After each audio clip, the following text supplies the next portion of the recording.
cuốn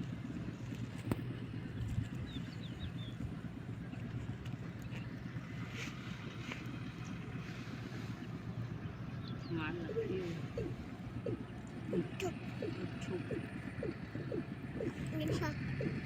ai giống nó ơn tùm tùm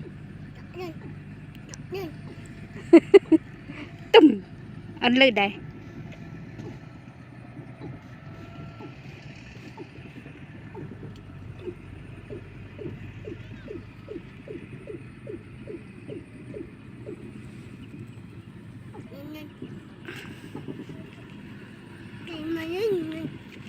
chất tiết ngay